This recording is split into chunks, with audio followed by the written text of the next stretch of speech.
First one, an interesting play by the Rams over the weekend. Last week, they traded for Trent McDuffie. This weekend, they signed him to a contract extension, $100 million guaranteed, making him the highest paid corner in the history of the NFL. Explain that to me, because Sua, he had 1 year left on his deal at $13 million. Mm-hmm. Wouldn't you want to see how he fits in your system before you give him $100 million? You can't. Explain to me why. Because a player at his caliber, if you let him play on a 1 year deal, right? Because you can't tag him, you're not the team that drafted him, right? He's gone. So you got to do it now. You just gave every other team around the NFL a free audition, and because you especially had a year to give me what I wanted and didn't, I'm going to charge you a little 5% extra than I will anybody else. Especially because the Rams traded a first-round pick for McDuffie. You want to not let him go for nothing. Exactly. Right. Okay. So that they solidified one corner spot with Trent McDuffie. And on Friday they re-signed Cam Curl as well. Then today they signed the other Chiefs cornerback, Jaylen Watson. Is that something or nothing? Great pick. He was a 7th-round pick. He's that good? He's good, man. He can play. He can play zone. He can play press man. He makes plays on the ball. Like, the Rams are needing turnovers in that. So first of all, they were needing a revamp of the secondary. Right. But now that you're getting help for Q, the secondary. So now we're looking at Quentin Lake. Yes. Cam Curl, McDuffie, and Watson. Mm-hmm. You like that secondary? There are some other guys that haven't been signed yet. There could be a chance that Kobe Durant comes back, but they would all be lesser than these guys. Those are the starting four. No, that's the start. That's the core. That's the starting four. But the weird thing for me is, why don't the Chiefs extend DBs that they draft? They haven't extended a single DB they've drafted since Eric Berry. Yeah, that is weird. And they're ballers. They got ballers that DB. And they're in the Mahomes window. So they must be doing something. I don't know. Maybe they got to pay some other people, or maybe they believe they can replenish this because they're so good at doing it. Maybe they believe they can do it too. But can you tell us exactly why McDuffie and Watson are so good? Like, what are they going to bring to the Rams? Yeah, what do they do better than the guys we had last year? Well, you're bringing in veterans that can play on the fly, and every defensive coordinator's dream is to be able to give a quarterback the same picture every time, but it's a different defense. So when you have veterans back there, especially in tight games where we saw the Rams make a ton of mistakes in the secondary in games where you're like, this cannot happen, another busted play. You can go left to right, whether it's cover 1, cover 2, cover 4, cover 6, 0. Everything looks like too high because that safety can play nickel. He can roll and come play safety from the nickel position, and we keep the defense left to right because we can play man, we can play underneath, we can play zone. We're all smart. That's what veteran DBs provide. The Rams had a need at corner, and they have fixed the need at corner. So, I mean, I don't know if you could have asked for too much more for them to do prior to the draft than what they've done so far with those two guys. Just A's across the board. Well, I'm with you. I mean, there was so much you could not do last year and so many calls you could not make versus certain guys because you knew you weren't going to get the coverage. Like, let's say bump and run, press man, whatever. Stuff that is a major part of your game plan, depending on down and distance, you just could not do. And if you did, you were sitting out there holding your butt like, oh, my God, I hope this doesn't end up in the end zone. Right. If we don't get there, if we don't get pressure on this play, there's no chance that Darius is going to keep up with Shaheed. Right. There's no chance that Kobe Durant is going to be able to stay in front of Njigba long enough so we can get home. So this is a little bit different. These are top-flight corners, especially McDuffie. This is the guy that can erase you. You can sick him on one guy on one side of the field and say, you got him. Now, he's not Deion. Maybe he has a chance for the Hall of Fame. It's not set in stone, but he's a better player than what you had. So the Rams got measurably better. And they got his buddy, too. Yeah. There's competition there. So that's good. And you still have to make a decision on Emmanuel Forbes coming May 1st, who, if he's in the third position, I think that's great. I was just going to say, if he's now your third guy as opposed to one of your first or second guys, it's a totally different dynamic. I think that's totally great. So I think the Rams so far, outside of the Raiders and Mike Evans going to the 49ers, I think are acing the offseason. Okay, so that's where I wanted to start. That obviously we still have the draft. There are still more players that could be signed in free agency. There's still some transactions that could take place. But as we sit here with free agency basically just opening, just getting started, have they had as good of an offseason as anybody else? Considering what we knew is coming back, it feels like the Matthew Stafford getting done, it's just inevitable. They just got to figure out what it is, knowing what was there, knowing what the deficiencies were, knowing the coaching staff that you have. It feels like they were a team that was a hair away last year, and they're better today than they were a week ago. I mean, they filled the glaring needs that they had, they have filled those at this point. And so now everything else is about, I think, just adding depth at this point. So I guess my question now is, you're sitting there, 13 in the first round? What's the need? What's the move? Yeah, sure. I mean, Me? you know this team as well as anybody. What's the move at 13? Best player available, depending on who that might be. If it is Lemon, you'd have a hard time getting me to say no. Yeah. If it could be Caleb Downs who slides, I know you're loaded at safety, but I think he is a can't-miss guy. If you want to add him to your defense, or an edge rusher, if there's a guy that slides to 13, why not? I know everyone's looking for backup quarterback and quarterback of the future.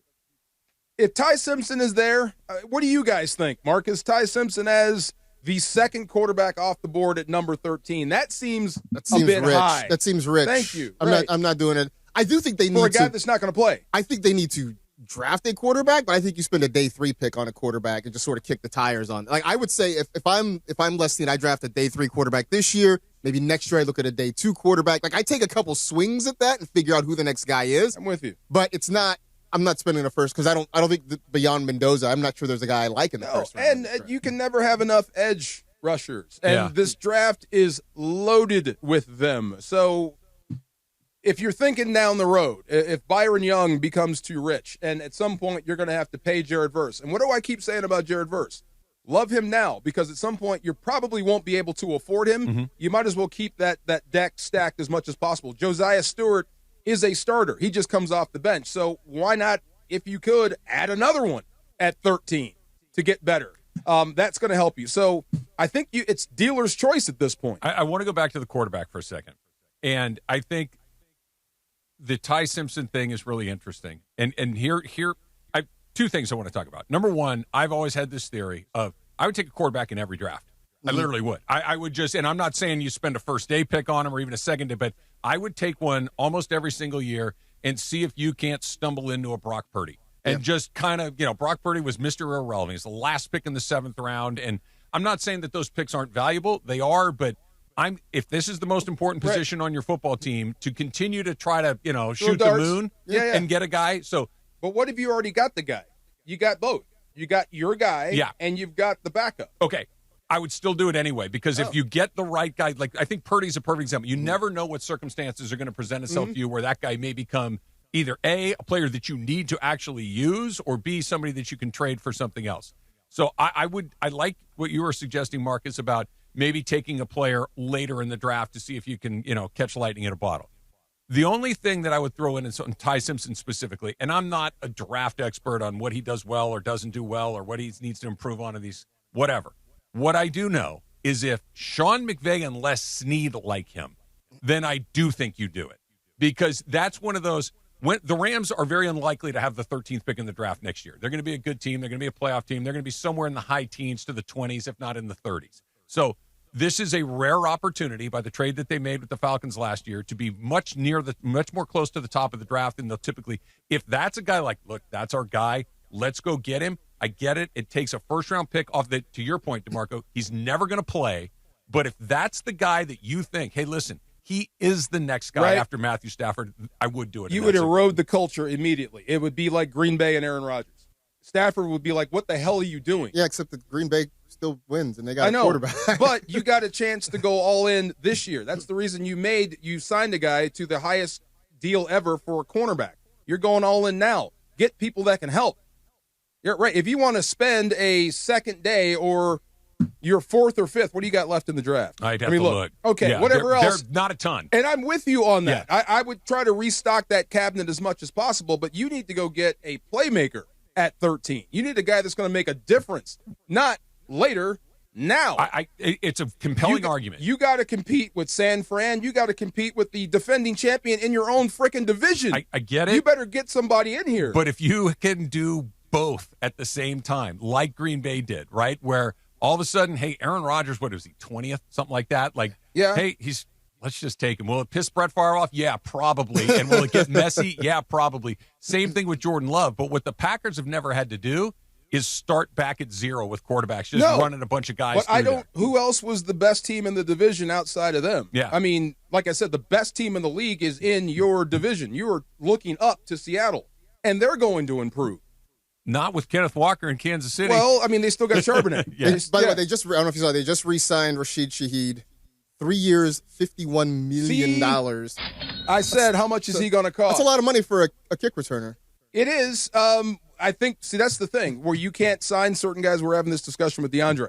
It seems like every time teams win the Super Bowl, there's a mass exodus because everyone wants top dollar. And everyone's right. I helped you win a Super Bowl. Also, you got your ring. You got your ring. Let's go get paid now. And then I said you have to identify your core, right? He's part of your core. He wants this. We have to pay that, which means we can't pay these three guys. They go. Isn't that the job of the general manager, though, to try as different? And I'm not saying it's easy. It's obviously very, very difficult. But to make sure that you have everything you need today without leaving the cabinet bare for tomorrow. Yeah, sometimes, right. It just depends on where you are. Like I said, we can run this thing into a ditch because we're not going to be here to fix it. Somebody else is. Yeah. So let's go. But, I mean, I'm just – if you have designs on running it back, which is what this team is about right now, this culture is about unfinished business. And it's about the now, and that's what they're selling. It would be tough to sell the future at 13.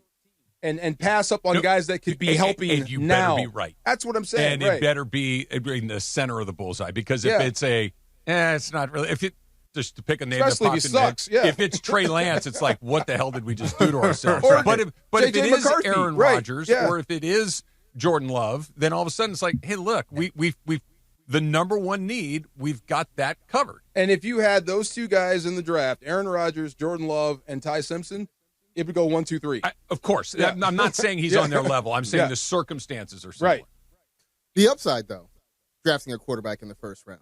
You get that 4-year contract with the option for a 5th. If I don't have one, hell yeah. But I mean, at some point you have to start thinking that you're not going to have one. You have a 38-year-old guy who, by the way, with quarterbacks, it's not a gradual decline. Quarterbacks, it just tends to be a fall off. I mean, like Peyton Manning went from being great to a guy who could barely push the ball downfield, and it happened in an instant. And I'm not being flippant. He had a shoulder neck. and everything. He had neck shoulder. But I mean, we're also about Matthew Stafford's back was an issue last year. It's a thing that happens. He finished the year, and I asked him specifically, "How do you feel?" He said, "The only thing that hurts is my finger."